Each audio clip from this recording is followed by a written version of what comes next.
Howdy, and welcome to day 4, the last day of Campus Sustainability Month virtual talks. So if you've made it this far, thanks so much for joining us. I know I've seen a few of you on every one of our calls. Really appreciate you and your efforts and just being there for us and our students. Thank you so much for that. So for our last talk, we're going to be looking at a very important issue. We're looking at the issue of environmental refugees ripped from home by disaster. And talking about disaster, what we're mainly talking about is climate change. So Madelyn and Olivia are going to be teaching us about this topic today.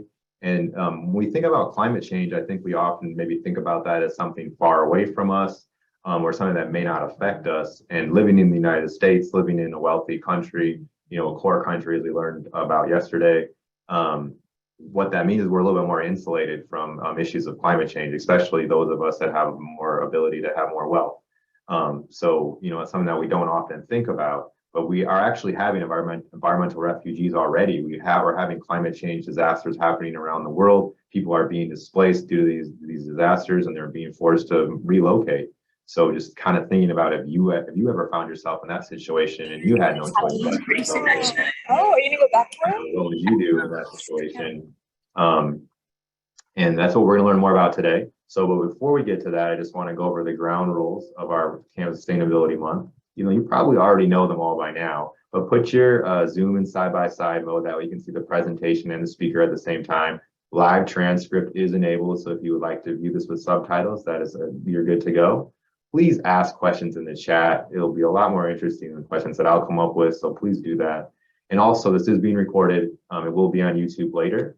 And when you're watching this live, you can collect code words to win prizes. One code word is one entry into our random draw giveaway. And the code words will be written on a PowerPoint slide. They'll be spoken. They'll also be written in the chat. And you can get 5 code words when you watch this event live. You can see 1 when you watch the recording on YouTube. And keep track of all your code words. Send them all in one email. You have all the way until Halloween, October 31st at 5 p.m. to send us those code words to sustainability@tamu.edu. Here is a link if you want to see more of the details and more of the prize rules. But this is what you're really here for. You're trying to get these prizes.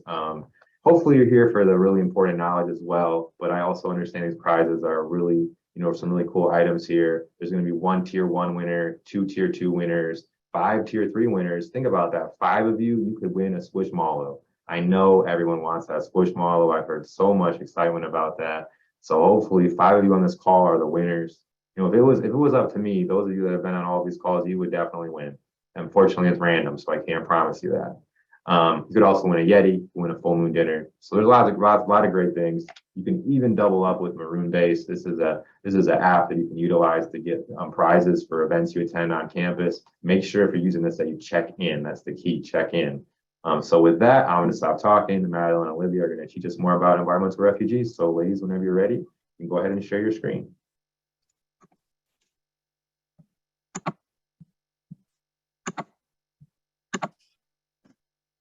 Hi, everyone. Thank you for being here. My name is Madelyn Lewis. I'm a junior bioenvironmental sciences major. And I'm Olivia Shelburne. I am a senior environmental studies major. Today, we're happy to be talking to you about the important problem of environmental refugees. So a little bit of background before we get started here. I'm sure you've heard a lot about emissions and how this connects to global warming. And anthropogenic global warming refers to human-caused global warming at an increased alarming rate. This is mostly referring to the greenhouse effect, where greenhouse gases emitted from large corporations and companies absorb the heat from sunlight and trap that heat in our atmosphere, causing global temperature to rise.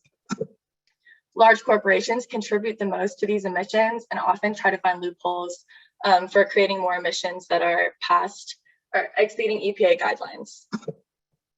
Yeah, so this global warming is currently melting our ice caps, and this is causing sea level rise, which, as we know, is affecting coastal and island communities. And in addition to this, global warming is leading to warmer climates and heavier moisture, and these 2 factors are causing an increase in extreme weather events around the globe. So coastal communities and islands are the most vulnerable to displacement and migration caused by particularly sea level rise. And there are already examples of this today. And that's just because of their area proximity, high proximity to the sea, and just being at a really low elevation. So they're very vulnerable to flooding. By the way, our code word is displacement. So the first example that I want to talk about is the example of the Carteret Islands. These islands are 6 islands of a coral atoll, northeast in Papua New Guinea, next to Australia and Indonesia.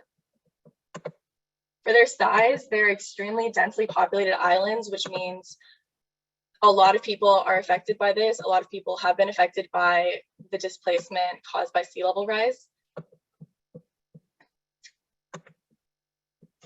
The only solution was to migrate to the mainland of Bougainville, which is north of the islands, for safe shelter when worries about environmental conditions actually started in the late 1960s, when their available land was decreasing and causing the resources supply to be unsustainable. Sea level rise was exacerbated by coastal erosion from storms increased by climate change, when their crops of taro, bananas, and coconut trees were flooded. And there's a lot of environmental factors that go into this displacement and migration as well. But in addition, there are huge sociocultural factors that we often don't think about when we think of like these bigger environmental issues. Of course, migration was an incredibly difficult process, mentally, emotionally, and physically. These people had to row boats from their home islands to the main island of Bougainville, as you can see on this map right here. And a lot of rejection went into that because they essentially had to meet with the community members of the mainland and beg for land.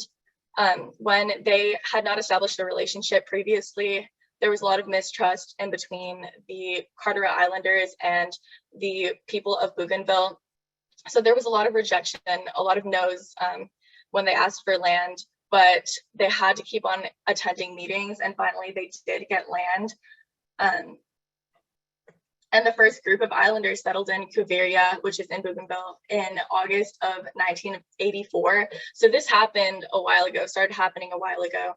And they had to adjust to language barriers, specifically the older members of the Carteret Island community, because they had not grown up speaking the language of the Bougainville Island. And they also had to adjust to agriculture and build relationships with that community and neighboring communities, which was extremely draining for them. Migration continued into the 2000s, and now over a third of the total population of the Carteret Islands lives on the mainland. It's important to note that there was an intense erasure of cultural memories and precious memories made on the islands, particularly by the older folk of the community, who were looked up to as the Council of Elders was their main form of government. And it was extremely hard to move from a place that they had grown up to a brand new place because of environmental disaster. These are lived experiences of those affected by climate change, and they should not be erased. Moving on, another example I want to talk about is the Maldives. I'm sure a lot of you have heard about the Maldives because they are a very popular tourist spot. I'm sure a lot of people want to go on vacation there someday, including myself, pretty soon. Also, human settlement is close to shoreline in the Maldives, which means that they are also increasingly vulnerable to the negative effects of climate change and sea level rise. These islands are southwest of India and west of Sri Lanka in the Indian Ocean. And saltwater intrusion of groundwater has actually been a problem because atolls of a certain size have a permanent amount of ground freshwater surrounded by saltwater. Freshwater supply can be unsustainable when salt water from sea level rise intrudes into it, implying that sea level rise causes freshwater supply to be unsustainable, not only for human consumption, but also for vegetation maintenance And storms impact this as well because of coastal erosion, increasing the effects of sea level rise and intrusion. The crop most vulnerable is taro because it's grown in pits dug into the ground near wetlands, which have really low elevation. Olivia will talk to you about that later. But they are taking action currently and have been for the last several years because of sea level rise beginning to be more of a problem. Sorry. So some action that they've been taking is in 2008, the Maldives government actually decided to divert a portion of the country's $1 billion annual tourist revenue into buying a new homeland as an insurance policy against climate change. India and Sri Lanka, of course, being in close proximity, were approached as both countries have similar cultures and cuisines and climates as well. However, Australia was also approached due to its large amounts of unoccupied land. There have been instances of coastal protection through seawalls, large investments in seawalls, particularly in the capital of Male, as they have very low elevation and are at a very high risk of flooding. So this has already been put into place.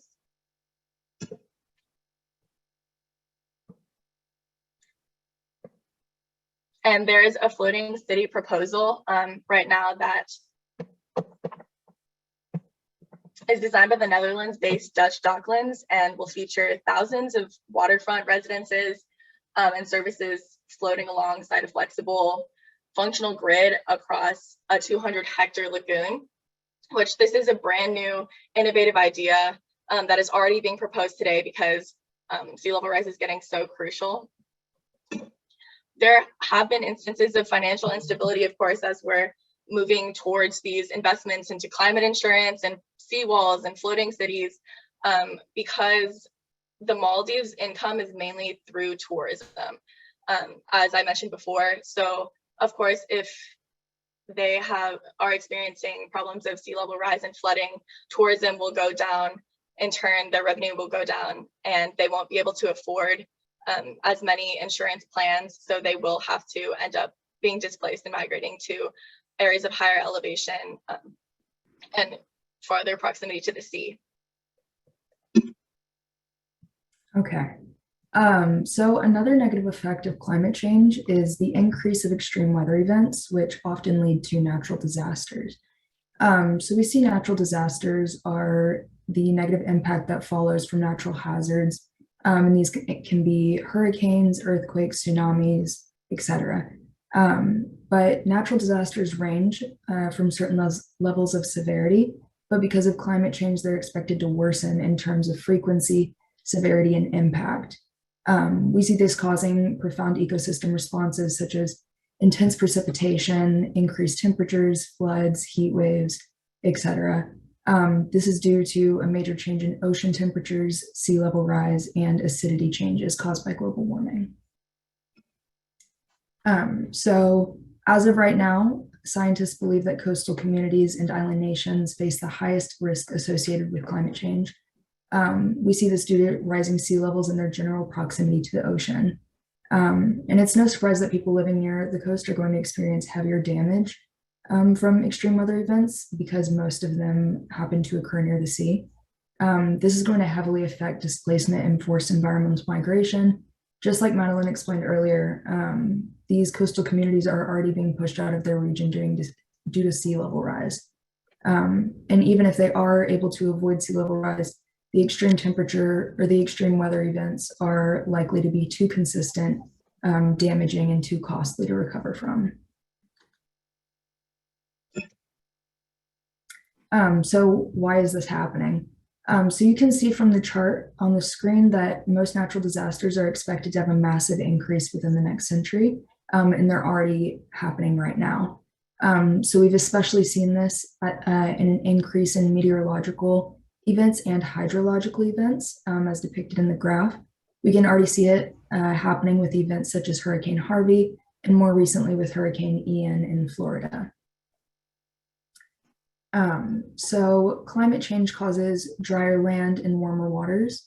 And these are ingredients for what you would call kind of like a perfect storm. because they cause huge storms around the globe. But the issue with these natural disasters is that they're becoming more consistent and more damaging, and that's going to make them more expensive. So the economic impact is going to be damaging to all income groups, but because lower income groups do not have the funds to simply move out of their home region, they're bound to face inescapable damages. And this is going to create a mass exodus of environmental refugees in the near future. So when discussing extreme weather and climate change, it's important to look at wetlands. And wetlands are areas of land that are covered in water or fully saturated in water. They're usually found in coastal areas and river basins. And in the United States, or the continental United States, the three biggest wetlands are found in Minnesota, followed by Florida, and then Louisiana. But why are these wetlands so important? Because they're really useful for human and animal populations. They're very low oxygen areas, which means that they act as carbon sinks and fight against climate change. But they're also very absorbent, so they act as sponges for flood waters and protect us from natural disasters. But they're also very sensitive, and due to this sensitivity, they're heavily targeted by climate change. They're extremely prone to drought, flooding, sea level rise, due to the severity of these extreme weather events. And it also doesn't help that many large companies are attempting to build on wetlands, which ends up destroying biodiversity and their other qualities that I've mentioned. And we see this a little bit closer to home in Houston.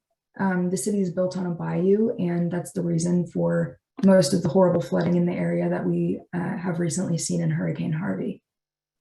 So they can really either be our biggest protector or a massive disaster area.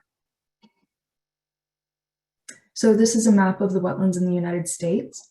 As I mentioned before, the state with the most wetlands is Minnesota, and you can see that up at the top. But if you notice, two of the states with the biggest wetlands are Florida and Louisiana.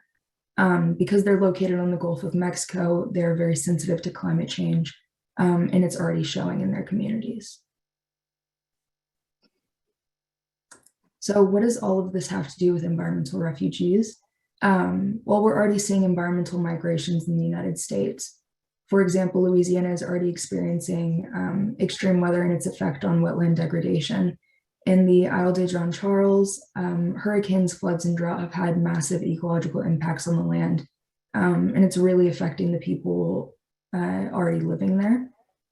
Their houses are sinking below sea level, and their drainage systems are simply not built to handle this. The wetlands are struggling, and they're not really able to help the human and animal populations as much as they once were. But there are a lot of factors that go into migration. So while we've discussed the physical factors of migration, there are also economic and cultural factors. I mentioned earlier that migration is really expensive, and many people simply cannot afford to migrate away from their homes. So that's a huge economic factor. And then finally, we also have to remember that these are people's homes. So these areas are part of people's culture, their history, and their origins. So migration away from these areas is really difficult on a cultural level as well. So while this is a new issue, it's going to be a lasting problem, and it doesn't have a simple fix.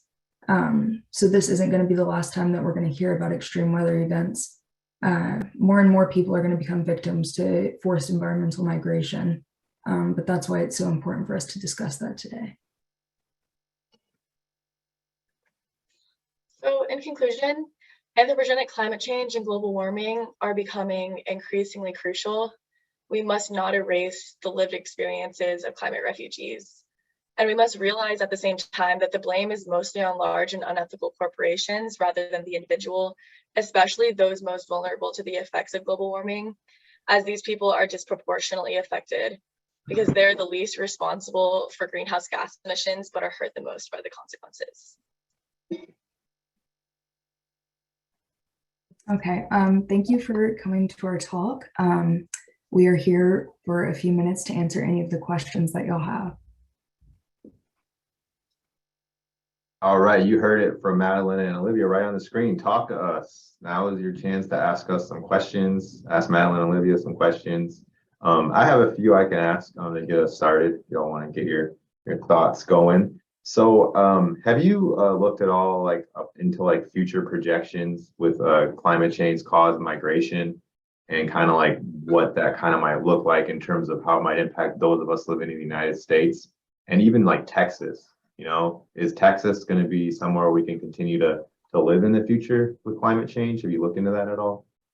So just to get it started, Texas could mainly be influenced because of like our close proximity to Louisiana. I know that a lot of people migrating will likely migrate to Texas, and there have already been instances of a lot of migration from California because of like natural disasters caused by climate change, not particularly in sea level rise, but just bigger natural disasters. So migration would be a big factor that would be influence or affecting Texas in sort of a negative way. But in terms of like projections, Olivia, in your research.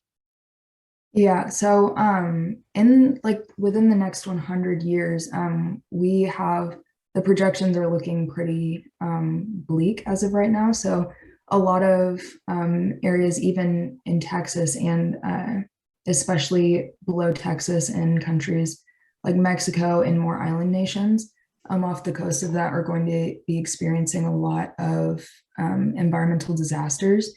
And this is also going to affect sea level rise in that area, or sea level rise is going to affect those areas as well. So, you know, in terms of what we can do to kind of help mitigate that, we still have, you know, we still have options for mitigation, and that's what we're kind of working for today. But if we, you know, continue not to do anything and continue to, you know, build on wetlands and not really take care of our lands that are kind of helping us, yeah, that's kind of something that is really going to start affecting us, especially on the coast. We noticed that climate change and global warming and sea level rise are very gradual issues. We understand like it's not going to happen overnight or even in a couple of months, but the fact is that human emissions are exacerbating these processes so that sea levels are rising at an alarming rate, and we're already seeing you know, instances of environmental refugees even in the United States. So you made an interesting point too. You said that this is not going to just like happen like overnight. Like overnight, it's going to be happening gradually. I think you're already making the argument that it is already happening. We're already experiencing climate change, and you know, refugees because of that. So I guess then it's not going to be like in 100 years, like, you know, we talked about in 100 years, projections are that some areas of Texas, you might not be able to live in. It might just be too hot. People might have to be migrating more north, right? But is that going to be like, oh, we have 100 years where everything is normal here in Texas, and then boom, at that day of 100 years, oh, now suddenly it's too hot and now we have to all pick up and move? Is that kind of how it would work? There are a lot of misconceptions around the ideas of climate change and global warming.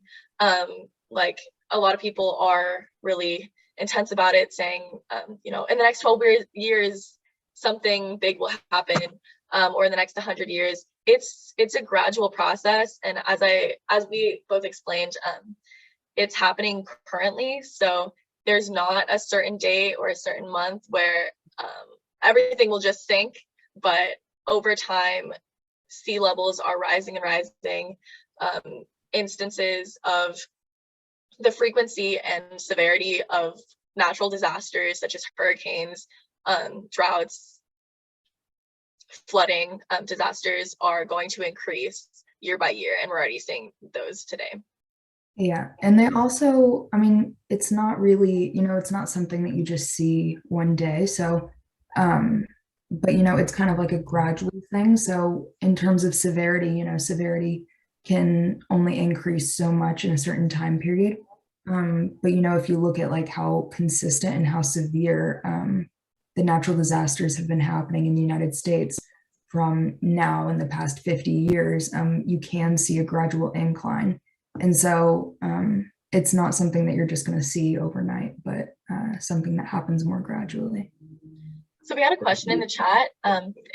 Yeah, if you want to answer that, you can read it out. Yeah, for sure. It says, what were the states you said had the most wetlands? Were they naturally occurring wetlands or the man-made ones for wetland mitigation banking? Do you think wetland mitigation banking is beneficial for us? Thank you for your question. The states that had the most wetlands are Minnesota, Florida, and Louisiana. And I think mostly they're naturally occurring. Olivia, are you aware of man-made ones for wetland banking in those states? Yeah, so the states that I mentioned had the most wetlands. Those were all naturally occurring wetlands. I haven't done too much research on wetland mitigation banking, but from what I have researched, they are not as directly useful to us, like they're not as beneficial, but they are, somewhat helping, which I guess is part of, the mitigation efforts. We're not really, climate change isn't something that any of us have dealt with before. So mitigation efforts are kind of, we're not really sure what's going to work and what's not, but that's definitely something that we're hoping is going to work. Yeah, and I will. Alaska does have the most wetlands in the United States, but just because of the map that I showed, that was the continental United States. So that was kind of what I was referencing. But yes, Alaska does have the most wetlands. And it probably makes sense that Alaska would have the most wetlands because it's the least probably developed state, one of the least developed states that we have. Because a lot of the reason we don't have wetlands is because we have destroyed them with our human settlement, right? Yeah. So that brings the point that you said, Olivia. You said wetlands can be our biggest protector, or they can be our biggest place of disaster. And that was something that I thought really stuck with me because it shows you that nature has what we would need to kind of protect us, to help us not have horrible floods, to clean our water. But our choices has been to like build on those and destroy those. Like, there's probably not really an answer. I'm like, why do we build on all of these wetlands and destroy all these wetlands? Like, do you have any idea why? And is there a way for us to build a little bit more smarter where we can, get the benefits of the wetlands, but not the negative impacts of them? Urban sprawl has been a problem, just like building out and taking up more land that is being occupied already by like a bunch of wildlife and wetlands and marshes and areas like that. So a smarter way of building would be to build up instead of building out. And going back to the question, wetland mitigation banking, it definitely would be beneficial as kind of a last resort. Right now, I think protection of our wetlands and just general awareness of the importance of wetlands in the scope of climate change, global warming, and sea level rise is what we should focus on, like saving what we already have. But of course, when these wetlands delineate or we build over them, or they can't be supported anymore because of the environmental factors, definitely looking into wetland mitigation banking. But building up instead of building on top of wetlands would be the smartest option. There's also, I have another question that was messaged to me directly, so I'll read it out, but it says, is there any kind of global and or political entity that is concerning itself with mitigation efforts? And that is that, yes. There are a lot of organizations, most notably the United Nations does a lot of climate change mitigation efforts and supports a lot of organizations that do as well. Off the top of my head, I can not list them, but there are a lot of organizations that are doing the research necessary to implement mitigation processes, most notably UNESCO and the United Nations. Also, there are a lot of programs within the EPA, the Environmental Protection Agency, that are concerned with mitigation efforts and reducing our emissions and reducing our impact on the land. and they have a huge impact on mitigation efforts within the United States. Someone in the chat said Corps of Engineers for the United States of America. And then, so I just have like one last question, but before, I just want to let you know what we have coming up next. This is probably the most important thing that we have coming up next. And that is that get out and vote. Vote for sustainability. Tuesday, November 8th. That's when it's a really big deal. Like, this is a really important election for the history of our country. You know, so November 8th, these midterms, get out and vote. I'm not going to tell you who to vote for, but think about sustainability and try to vote for candidates that are going to bring us a sustainable future. And where it's going to be your local polling place. I believe the MSC is not going to be having early voting, unfortunately, but you can still vote their day of. So please make sure to get out and vote. And with that, what's that, Madelyn? Oh, I was going to say, and Ben, I believe on our social media, we're going to be posting information about the candidates before Tuesday, right? Yeah, we plan on doing that too. Yes. So if you need information. Yeah, And thank also, if you do still want to early vote, but you do not have a way to get to City Hall, you can, there will be shuttles on campus that are going to go. And I think leave every 20 minutes. That's for early voting? Mm-hmm. That's really good information too as well. Thank you for that. So I guess I do want to ask one final question, and I want to just bring it back to the personal. Like, y'all are really young, you know, y'all are in your really early 20s here. Have you lived through any extreme weather events like in your young lives already? And do any kind of stick out in your minds that you remember? Well, I'm from Houston. So Olivia, you're from Houston too as well, right? Yes. Or in the area. So Hurricane Harvey is the first thing that comes to mind. Of course, I experienced Hurricane Ike when I was itty bitty, but Hurricane Harvey was really an eye opener, I feel like, for a lot of us, because it was so disastrous for a lot of my close friends and family.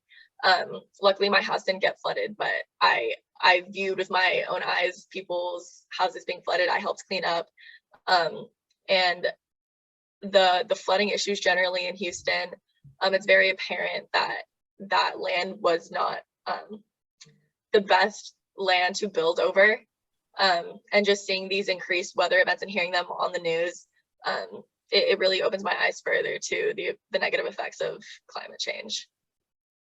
Yeah, agreed. I'd say that Hurricane Harvey was definitely what got me interested in sustainability in the first place, just because I'd never seen, you know, in my own community, I'd never seen something that had that much impact, because, I mean, everyone in like the surrounding Houston area was experiencing these issues.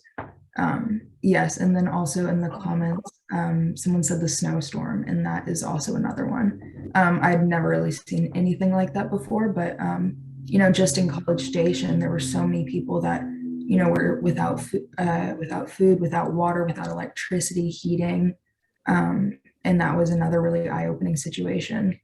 And there we can see, you know, those elements of environmental injustice in the scope of environmental issues, because people died, and there was clearly an economic difference in and an ethnic difference in who was dying, and that really spoke to me personally as well. Yeah, and I think people may not recognize that this summer, you know, we had a massive heat wave all around the entire world. That's another example, you know, of climate change. And we're expecting to continue to have these massive heat, you know, events or cold events. That just puts a lot of stress on our utilities. And then you could see more of what you talked about, people losing power, people dying in their homes, you know, all of those things. So that's why it's really important that we are talking about these issues, thinking about these issues, using our political power and making sure, you know, that how can we make sure we have a livable, sustainable planet for all of us. So hopefully that's what you kind of learn more about over the course of these 4 talks, just 4 different kind of areas. I just want to thank you to Madelyn and Olivia. Really good job today. I learned a lot. And all of our students, thank you so much for all of your work for this virtual Earth Month. All of our audience members, you guys really are what, you know, makes this all possible. So thank you so much for your just continuing to support us. And I know some of you have been supporting us for years, and we noticed and we really appreciate it. And those of you that came out for Campus Sustainability Day, I hope you had a good time. Really proud of the students for all of that too. But yeah, thank you all again. I hope you all have a great rest of your Friday. And over another round of applause for Madelyn and Olivia. Thank you all so much. Y'all take care and